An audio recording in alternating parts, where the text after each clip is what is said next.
Hey guys, welcome back to the channel. So it's been way too long since I made a video. I've haven't done one in a while now. So been busy with hunting season and work and some other stuff. So I just haven't really got out here in the shop and worked on anything in a while. But I'm back and we're working on another. It's the same mauser action that we were working on before, and we're gonna start the basics of sporterizing. I'm gonna show you what I do and how I do it. So thank you for watching.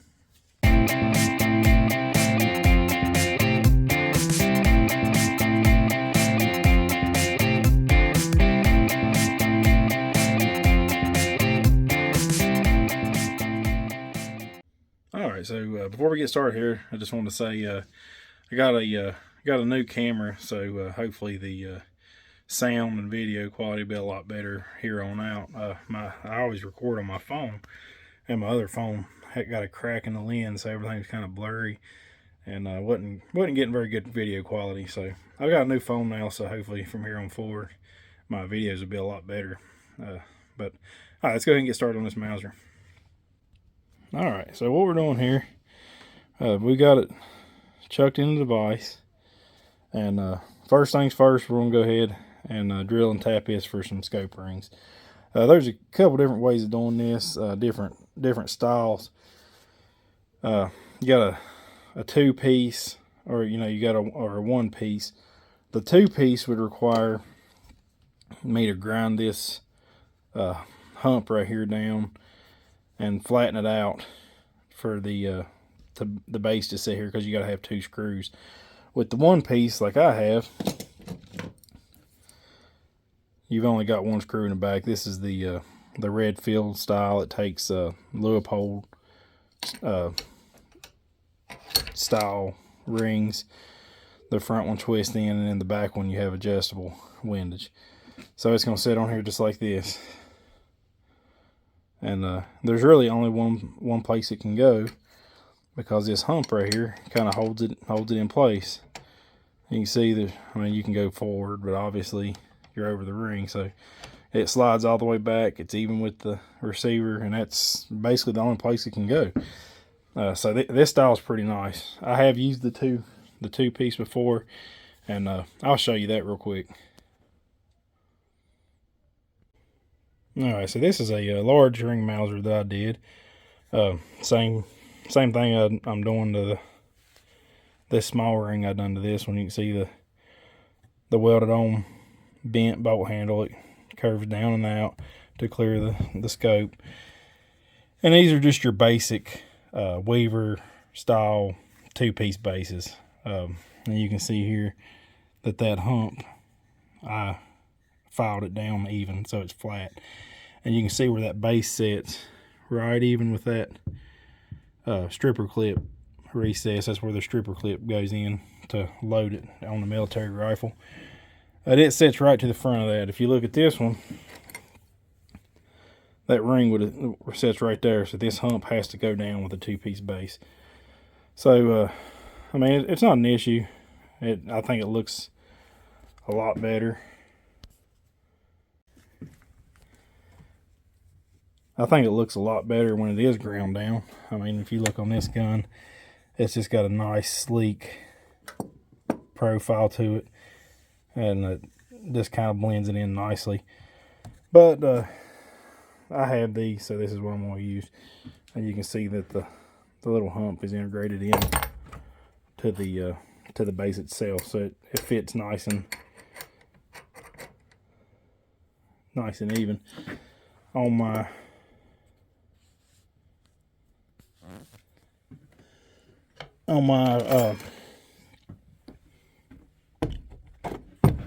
Swedish mauser, this is the one that we welded the bolt onto.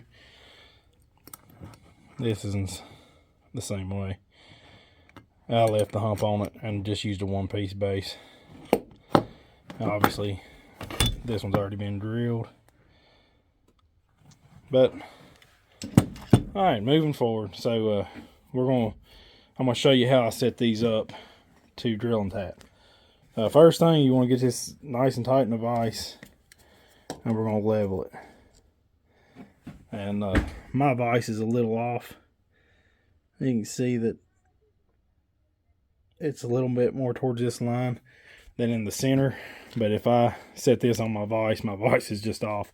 So that's how I'm going to set it up. I know that that is in the vise level because the vise has the same.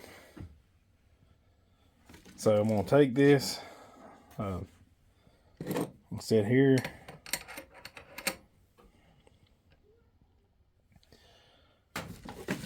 and then I'm going to take my level and level the sight too. As you can see, it's off. So we're just going to move that base until it's level.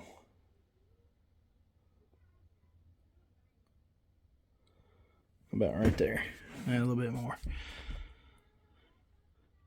Just a hair more. Too far. Right there, looks perfect. So those two bubbles match. Alright, so now I'm just going to take a punch that is spring loaded to leave a dent, and I'm going to go through here and I'm going to mark these holes.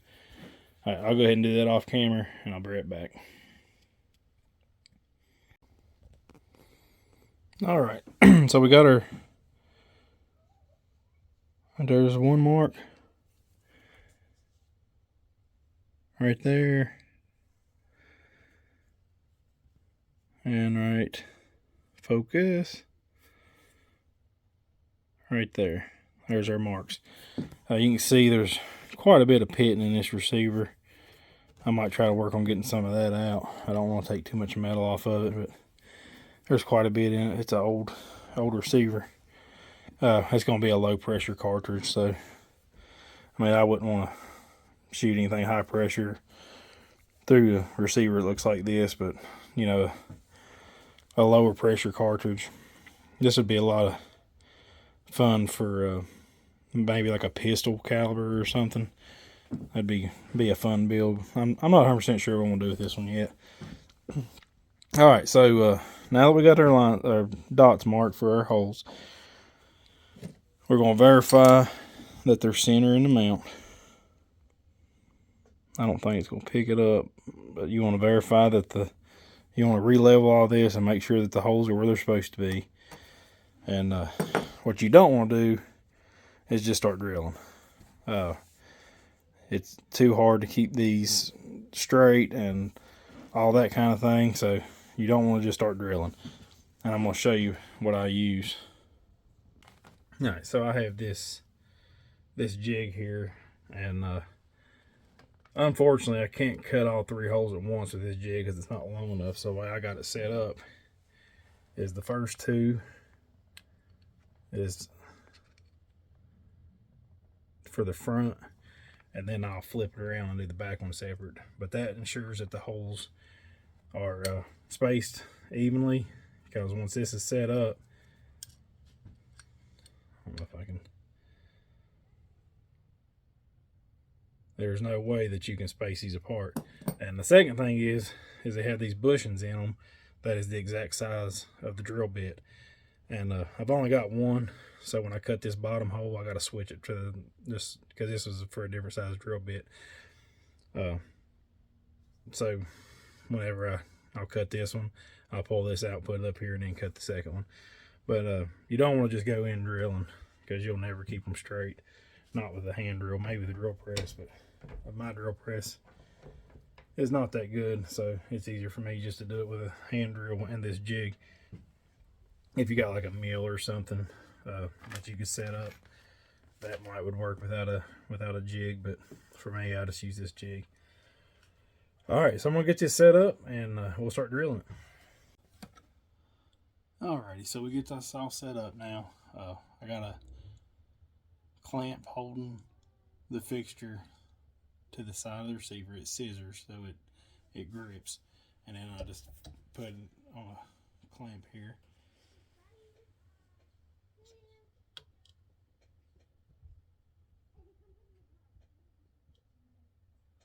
And I've got ensured that it's level with the receiver. And they're both, yeah, they're both level, so we're good there. And now we're just going to ensure that our holes right here is lined up, and we can start drilling.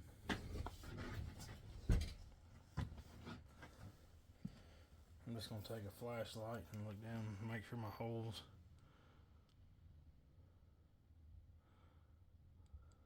Yep, they look good. Alright, one thing to note here, I always take my mount and hold back over this jig just to make sure that it looks good even with the where I want it on the receiver before I start drilling, because once you start drilling there's no going back. And I want to make sure, I'm going to stick this up here and I'm going to level it again just to make sure that my sight's going to be level, because I can even it up with the holes. Yep, right there it is. I don't know if you can see the bubble, but it's level. So, and it's just sitting right on top of that jig. So I know the jig is level, my receiver is level, the mount is level. That means the hole's going to be straight. And then you just want to take it. One thing to note here is that you want to make sure that you're not drilling. I'm going to drill a through hole. You got to make sure that you're not drilling into your lugs or your bolt lug. And if you're drilling anything that's going to be like a through that you don't want to go through, that you don't go too deep. But the way this is set up is it's just going through the threads, and the bolt, the screw is not long enough to actually dig into the barrel or anything, so it's not a big deal to go through. But you do not want to drill into your bolt lug. So if you get this set up and you kind of feel around, if you feel like you're going with that bolt lug, you need to move it around, because that can weaken the action if you start drilling through that. But the way this one sits, it's right in front of the bolt lug and then into the thread, so it's going to be in between the barrel, so it's fine. All right, let's go ahead and start drilling. Okay, so I'm going to cut these for a 6x48 thread. You could do a 8x40, but I just prefer the smaller screws, and that's what this ring calls for, or base calls for. Different bases or different threads depending on the gun and stuff is designed for. But if you're doing your own, then you can pretty much kind of work around with what you want to do. But for me, I'm just going to keep it with what the base calls for. I don't really remember what drill number this is. I know for an 8x40 it's a 28. I can't remember what it is for the 6x48, but there's the tap. It's a small one, 648, and this is a set, so I bought it in a set. I don't remember what the drill size is. All right, let's start cutting.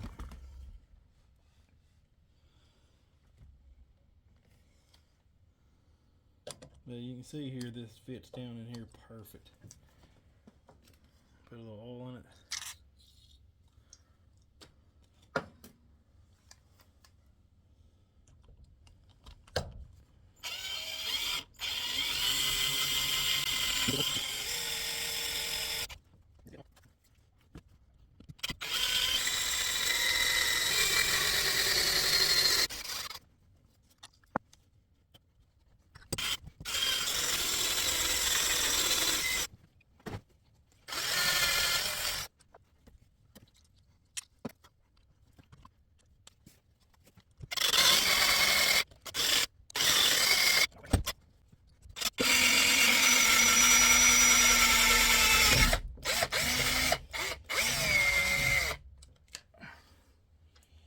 All right, there's one hole done.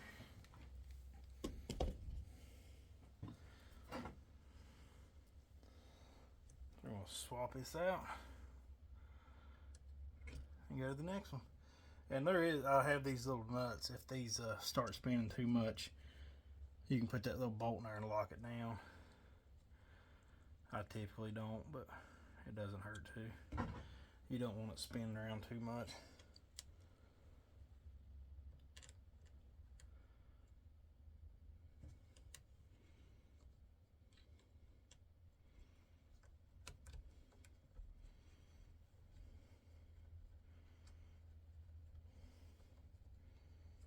That keeps it from spinning.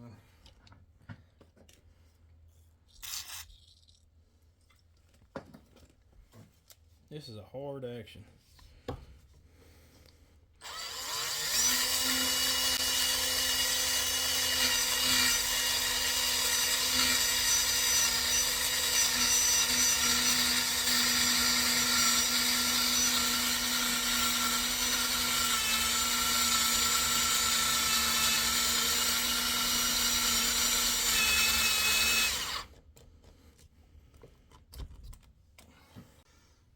My drill died, so I had to go get my other one. Alright, let's keep working.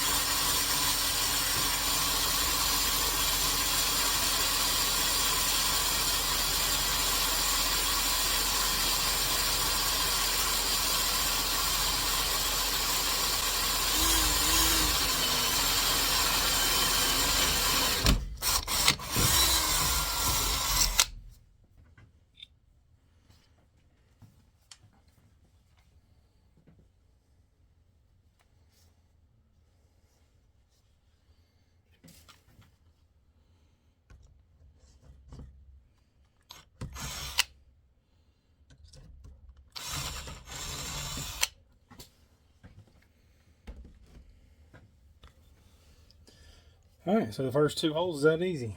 Alright, so I'm gonna, while this is still on here, I'm gonna take it off, clean the chips out, and we're gonna go ahead and tap the front 2 holes, and then we'll switch around to the other one because it's hard to get the jig lined up again. So it's already in place. We'll go ahead and tap the front 2 holes. I just got to get the chips out first. I'm just gonna use some brake cleaner.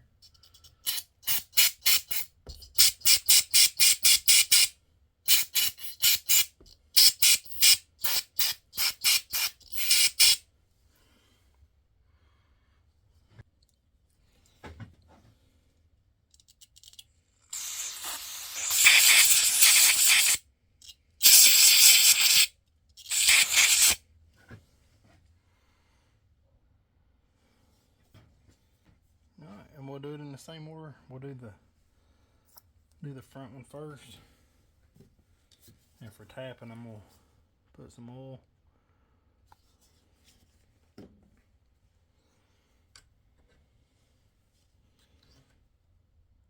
get my tap handle. Alright, so when we're tapping these, we're gonna use plenty of lubrication, and we're gonna back off every quarter turn or so to ensure that we don't break the tap. You can kind of feel it when it starts biting. And once it starts biting, we're just going to back it off.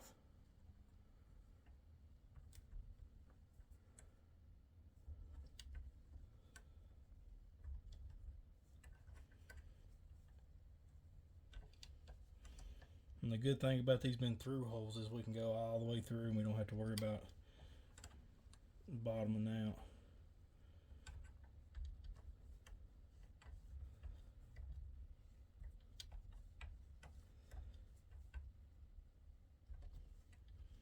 You can kind of just feel the tap.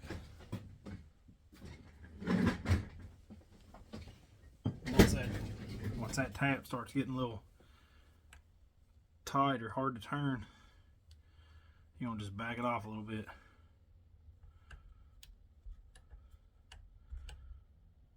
I usually go about 1/8 of a turn or quarter turn. I just don't want to get that tap in a bind and snap it off in that hole.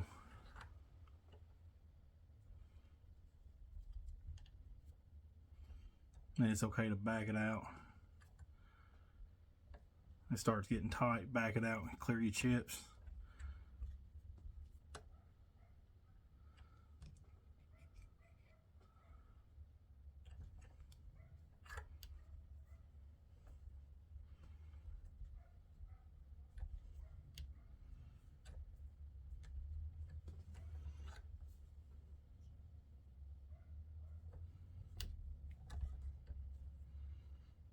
So right there, we're gonna go ahead and take it all the way out. Check our progress.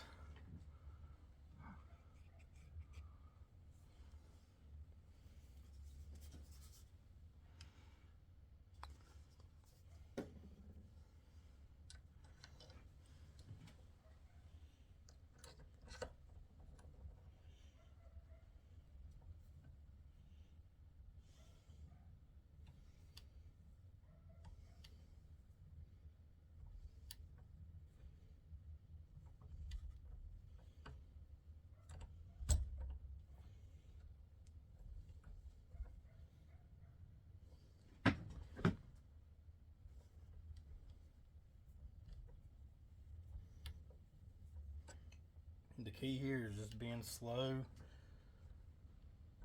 and don't overwork the tap. Because the last thing I want to do is break this thing off. And you can feel it. Alright. It's turning pretty good now. Yep, we're all the way through. Alright. We're going to run it all the way down. Run it all the way out.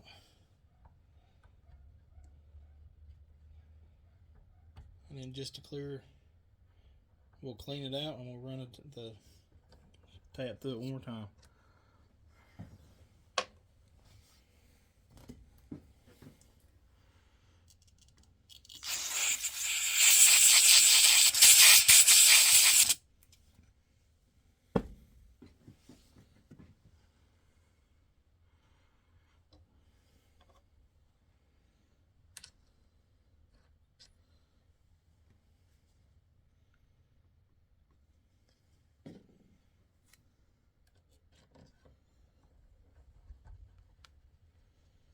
Oh yeah, nice and smooth all the way down. That's a good thread there.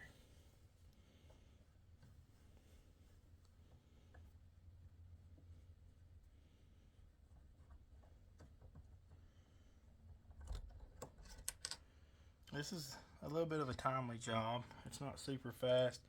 It's not super difficult. You just got to go slow and take your time. And make sure everything's right. This is one of them things that you can't do over if you make a mistake. Or I guess you technically can, but it's not easily done over, I guess I should say. If you get tired or you want to just kind of take your break and come back to it, because this is not something you want to try to rush through.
That one seemed to went a little bit quicker than the first one.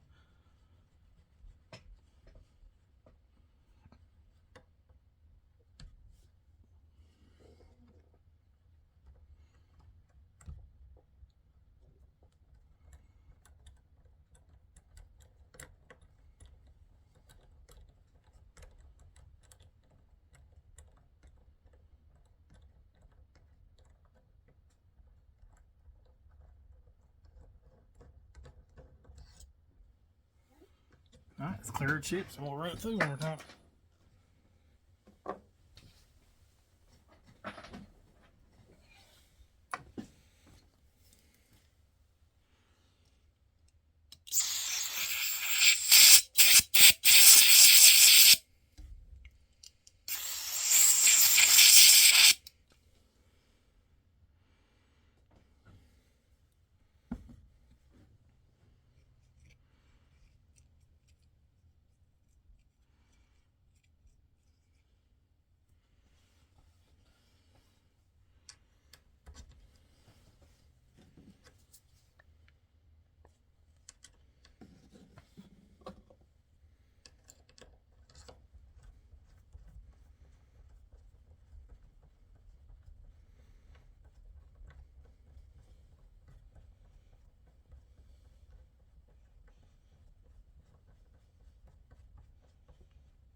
Alrighty.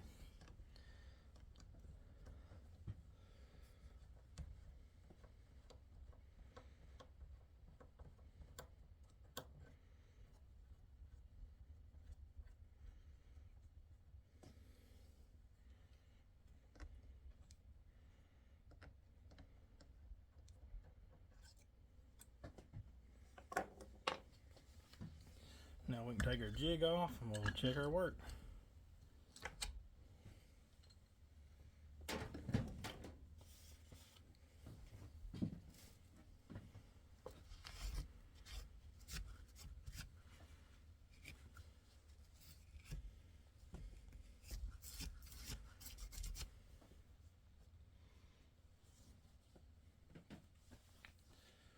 And we'll clean these holes up a little bit with a camber tool.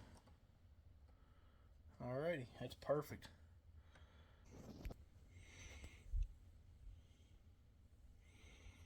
Our holes line up perfectly, and it's even with the front of the receiver.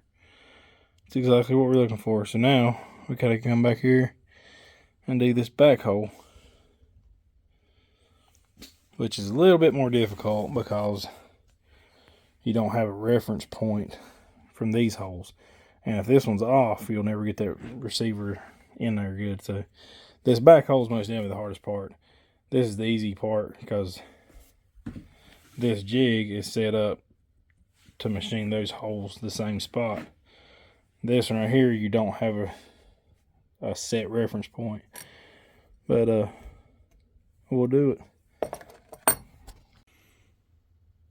Alright, so I'll show you how I got this back hole set up. So like I said before, there's really no reference point to keep these from the front hole to the back hole. So what I do is I go ahead and install the base through the front holes that I just made. That's why I always start up here. And I mean, I guess technically you could start in the back and put it in and then do the front, but I always just do the front hole. That's why I went ahead and tapped them. So I got the front holes, the screws in them, and I went ahead and mounted the base on it, and then I lined my drill bit up through the base with my jig into the receiver, and then I've got everything leveled again just like before. Where's my other level at? As you can see, I mean, it's still off this way, but I know my vise is off too, so you see it's all off a little. But that's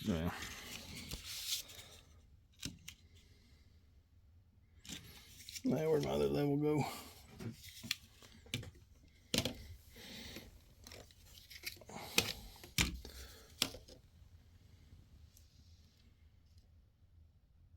So there.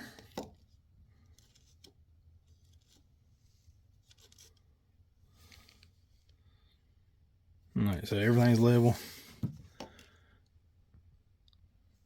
I mean, it's leaning on that side of the line, but so we'll go ahead and start drilling this hole. Alrighty, so we're done with the last hole. We got it drilled all the way through. We got it tapped, cleaned it out. Still got some chips to clean, but the holes are done. So we're gonna go ahead and we'll put our screw in it just to make sure everything fits like it should.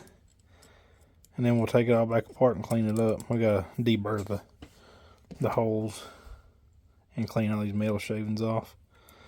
But the drill bit size for this is a number 31, by the way. I looked it up. So there we go. All right, so take these back out, put them back up. This base is actually for the Model 96. I got to buy another one for this one. I was just using this one for a guide. But let's take this off. We get this oil and chips and stuff off of it, and I'll get it put up. I'll be right back. Alright, so I'm just gonna take a light file, just a real fine one, and I'm gonna deburr the tops of these holes.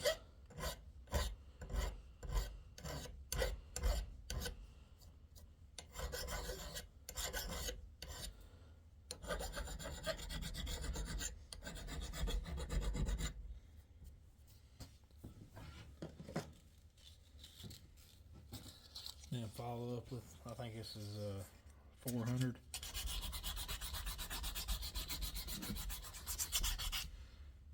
Just until it's smooth.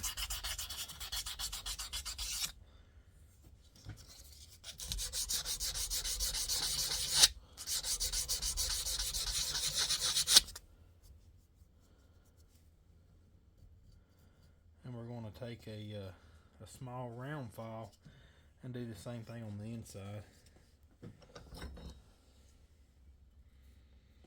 If not, especially back here on this top one, if it leaves a burr in there. If you leave that burr, it'll catch on your bolt.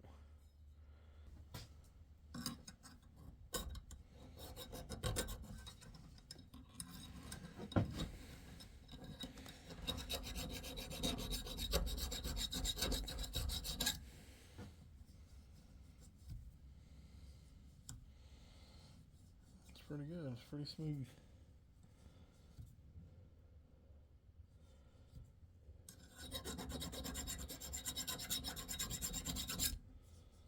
All right.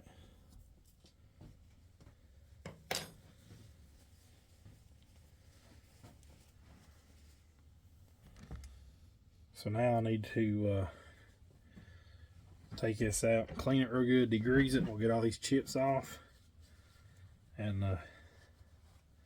we're done with the drill and tapping process.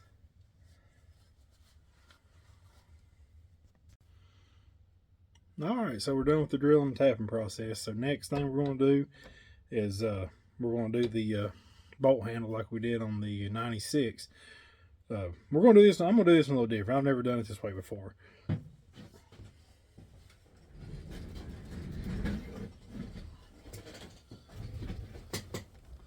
So what I'm going to try to do on this one, usually what I do is I'll just come right here and I'll lop this off and just weld on a new one. What I've never done before is I'm going to try to cut it about right here, about halfway through, and then I'm going to heat it and bend it down to where I want it, and then fill in the hole with weld and then shape it. I've never done it that way before, but I think it's worth trying. Like I said, I've got two more actions that I'm working on, or that I'm going to work on eventually, and they're both large rings, and they got like the curved bolt, and I've only got two handles left, the commercial style like I put on the Model 96 over there. So I'm kind of reserving both of those handles for those large rings, so I'm kind of at the mercy what's available. And I mean, other than making my own, I could technically just cut this one off, angle it, bevel it, and just weld this one back on. But I think it'd be easier just to cut it and bend it and get it where I want it. We'll try it. If it doesn't work, I'll just cut it off, start over. But we'll do that in the next video. I'll keep these one subject at a time videos, so they're not too long and too overwhelming. But like I said, I haven't decided what I'm going to build this one on yet, caliber wise. I got a couple things in mind. One 7x57 mauser, which was what was originally this action was in originally. I was thinking maybe 257 Roberts or 300 Savage. 300 Savage is a really good round that I've been wanting to build for a long time, but stuff for it is hard to find. Commercially, I don't think you can get any commercial ammo for it anymore. So if it is still out there, it's very, very rare and expensive, and I'd have to make my own brass and everything for it, which is doable. I mean, I could take 308 brass, shorten it, and push the shoulder back, and you'd have to fire form all the brass because it's a 30-degree shoulder instead of 20 or whatever. It's 308s, I think it's 20. So I mean, there's a lot to play into, for that. Same thing with 257 Roberts. 257 Roberts is a pretty good round, but you can't find ammo for it. You can't really find brass for it, so I'd have to make my own brass again. 7x57 I can still find commercial ammo for. There's a couple places that have some Preview Partisan or the S&B's, the Seller, and Belot, or however you say it. There's a couple companies that still making it, selling it. Your big companies, Remington, Federal, Hornady, not so much. I can't really find anything, but I have found some 7x57. So same way with the 6.5x55, I can still find ammo for it. So I can shoot factory ammo and then reload the brass, which that's not really a deal breaker for me. I don't mind making my own brass. You gotta, as long as I can find dies and stuff like that to actually make the brass. One thing with the 257 Roberts is its parent case is the 7x57. So if I had the 7x57, I could always use the brass to build 257 Roberts later. So I don't know. It just really, I haven't really decided yet what I'm going to do. But like I said earlier in the video, it's going to have to be a low pressure cartridge. I'm not real comfortable putting anything high pressure on this. Most of your modern rounds, 243, 308, 30-06, Creedmoor, whatever, the list goes on and on, are all standard high pressure cartridges for this day and age. And when these were designed in 1895, I guess, or 93, this is a 93, 1893 these were designed. Those kind of pressures were not around yet. 7x57 was about the hottest thing out there in 1890s. So this was designed for that pressure. There was a lot of these imported and converted to 308, and as a result, the after years of use, the lugs would get set back, and that would mess your headspace up. I'm not gonna say it couldn't handle a 308 or modern day, but over time it would not last. It wouldn't hold up. You could probably shoot it, I don't know, maybe my lifetime, but I want something that's I can pass down through generations that'd be safe. But I just want to go ahead and wrap this one up. Let me know if you got anything in mind that you'd like to see this in. Leave it in the comments. I might take you up on it. I haven't decided yet, so let me know what you think. I appreciate you watching. I'll see you next time.